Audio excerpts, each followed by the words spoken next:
आज के देश के हालात में देखा जाए तो सिर्फ गुजरात ही ठग हो सकते हैं और उनके ठग को माफ किया जाएगा।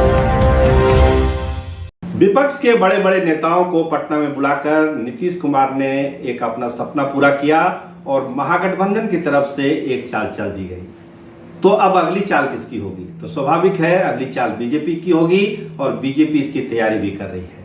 लेकिन इस बीच जो एक चर्चा है, क्या सीबीआई और ईडी एक बार फिर से सक्रिय होगी बिहार में? क्या विपक्षी नेताओं पर कार्रवाई तेज होगी? देखिए, आपको ध्यान होगा तेजस्वी यादव ने भी बैठक से पहले कहा था कि जिस तरह से हम लोग बैठक कर रहे हैं, लगता है कि हमारे खिलाफ भी जो है सप्लीमेंट्री चार्जशीट फाइल हो जाएगी। तो एक आशंका जताई थी तेजस्वी यादव ने, तो उस आशंका में दम है क्या? क्या ऐसा हो सकता है? क्या तेजस्वी यादव के आने वाले दिन संकट वाले होने वाले हैं? तो हम आपको बता दें, इसका जवाब हाँ में है। और वो हाँ इसलिए कि ये जो मामला है ये अपने आप में तो है ही, लेकिन जो बड़ा मामला अब सामने आ रहा है वो है मानहानि का जो केस हुआ था तेजस्वी यादव के खिलाफ। उसमें अब 28 तारीख को फैसला आने वाला है। आपको ध्यान होगा कि गुजरातियों को ठग कहने के मामले में एक केस दायर हुआ था तेजस्वी यादव पर। उसमें बहुत सारे गवाह गुजरे थे। 8 गवाह अभी तक गुजर चुके हैं। जब यहाँ बैठक चल रही थी पटना में, तो उस दिन भी गुजरात में अहमदाबाद में गवाह की पेशी हो रही थी। तो कुल मिलाकर 8 गवाह उसमें पेश हुए हैं और ये तय हुआ कि 28 तारीख को इस पर फैसला होगा कि तेजस्वी यादव को समन भेजा जाए या नहीं भेजा जाए। देखिए, राहुल गांधी के मामले में जो हुआ मानहानि मामले में, आपको पता है उनकी सदस्यता तक चली गई।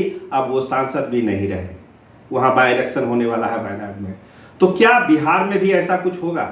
जो मानहानि का मामला है 28 को जो समन होना है, क्या उसके बाद सदस्यता जाने का खतरा पैदा हो जाएगा? देखिए, माफी मांगने वाले तो तेजस्वी यादव है नहीं, माफी तो वो मांगेंगे नहीं। तो हो सकता है कि उनकी सदस्यता भी चली जाए। तो 28 तारीख को कोर्ट का फैसला क्या आता है, इस पर निर्भर करेगा कि आगे क्या होगा। लेकिन जो आशंका जताई तेजस्वी यादव ने कि सीबीआई ईडी के मामले बढ़ जाएंगे, देखिए आज ही जो आदित्य ठाकरे के एक जो दोस्त है मुंबई में, उनके खिलाफ जो है कार्रवाई तेज हुई, ईडी की कार्रवाई उसके खिलाफ हुई। और भी मामले चल ही रहे हैं। नेशनल हेराल्ड का मामला चल रहा है जिसमें राहुल गांधी और तमाम लोग जो हैं उसमें इन्वॉल्व हैं, तो इनका मामला है। तो क्या बिहार में भी कुछ ऐसा होगा? देखिए, सप्लीमेंट्री चार्जशीट की जो बात हो रही है, इस पर काम हो रहा है। जो बात कर रहे हैं तेजस्वी यादव, इसमें दो मत नहीं है। लेकिन वो फाइल होगी नहीं होगी, ये बहुत कुछ डिपेंड करता है कि कितने एविडेंस सीबीआई और ईडी ने जुटाए हैं। देखिए, नौकरी के बदले जमीन वाला जो मामला है, उसमें लालू का पूरा परिवार इन्वॉल्व है। जो सीबीआई जैसा मानती है, ईडी जैसा मानती है। इस पर बहुत सारी जांच भी हुई कि कैसे हो, क्या हो ना हो। लेकिन ये कार्रवाई अगर आगे बढ़ती है और जो मानहानि वाला अगर 28 का मामला आ जाता है, तो निश्चित तौर पर तेजस्वी यादव पर घेरा मजबूत हो जाएगा। और फिर तेजस्वी यादव क्या करेंगे, ये निर्भर करता है वो माफी मांगेंगे इस मामले में या फिर आगे कानूनी लड़ाई लड़ेंगे। ये उनके सलाहकार उनको क्या सलाह देते हैं, इस पर भी निर्भर करता है। लेकिन 28 वाली तारीख तेजस्वी यादव के लिए काफी अहम है। अब हम कुछ राजनीतिक बात करते हैं। जो महाजुटान हुआ कि भाजपा अब आगे क्या करेगी, तो एक चाल तो चली थी महागठबंधन ने। अब बारी है किसकी? भारतीय जनता पार्टी की। क्या करेगी वो? जहां तक होमवर्क का सवाल है, भाजपा का चलते रहता है 24/7। तो 29 की जो रैली होने वाली है अमित शाह को, उसको एक बड़े मेगा शो में बदलने की तैयारी है। ये दिखाना है कि जनता किसके साथ है, जनता क्या सुनना चाहती है। तो जो तैयारी की जो व्यापकता थी भाजपा की 29 वाली, उसको और बड़ा रूप देने की कोशिश की जा रही है। कोशिश की ये जा रही है कि जो 29 की रैली हो अमित शाह को, उससे ऐसा मैसेज जाए कि जो बैठक हुई थी 23 तारीख का, उसका कोई प्रभाव खासकर बिहार में नहीं पड़ा है और बिहार की जनता भाजपा के साथ है। इसके अलावा जो प्रधानमंत्री की रैली यहाँ होनी है, उसके भी डेट तय किए जा रहे हैं कि जितनी जल्दी हो प्रधानमंत्री की भी एक सभा पटना में हो या जहां भी तय होता है। लेकिन बिहार में एक सभा उनकी इसी महीने जो हो जाए, ये अगर संभव नहीं है तो अगले महीने हर हालत में जो है इनकी सभा हो जाए, प्रधानमंत्री की सभा। तो अमित शाह रैली कर ही रहे हैं, प्रधानमंत्री की सभा का प्लान बन रहा है। इसके अलावा जेपी नड्डा का जो कार्यक्रम रद्द हुआ था, उसको भी रीशेड्यूल करने की तैयारी है कि उसको रीशेड्यूल कर दिया जाए। तो ये बड़े नेताओं का आगमन है और इसके अलावा जो माइक्रो मैनेजमेंट चल रहा है भाजपा का, गांव गांव तक, बूथ बूथ तक, लोग तक पहुंचाने का, उस कार्यक्रम की मॉनिटरिंग अब तेज कर दी गई है।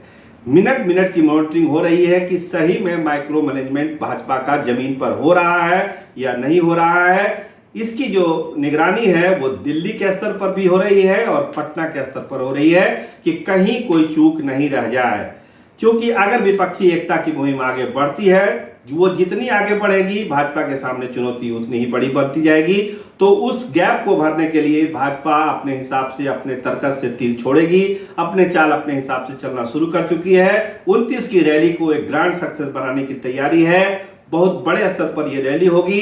इसके अगले महीने प्रधानमंत्री की रैली का कार्यक्रम है, वो हो जाए बड़े स्तर पर, और जो माइक्रो मैनेजमेंट है बूथ स्तर पर उसको भी लागू किया जाए। तो भाजपा की चाल बहुत साफ साफ है। उस चाल को अगली जमा वो पहनाने जा रही है। विपक्ष तो बैठक कर ही रहा है, अगली बैठक शिमला में होनी है, इसको आप जान भी रहे हैं, समझ भी रहे हैं। लेकिन सबकी निगाह लगी हुई है 28 तारीख पर कि 28 तारीख को कोर्ट से क्या फैसला होता है। क्या तेजस्वी यादव के खिलाफ समन जारी हो जाता है, और अगर समन जारी होता है तो तेजस्वी यादव इसका जवाब कैसे देते हैं? क्या उनकी विधानसभा की सदस्यता भी जाने वाली है? क्या वो कुर्बान कर देंगे अपनी विधानसभा की सदस्यता के? इस पर भी सारे लोगों की नजर रहेगी। तो देखते रहिए गणादेश बिहार। अपना और अपनों का पूरा ख्याल रखिए। कैमरामैन रामनंदन के साथ मैं सरोज सिंह, धन्यवाद, नमस्कार।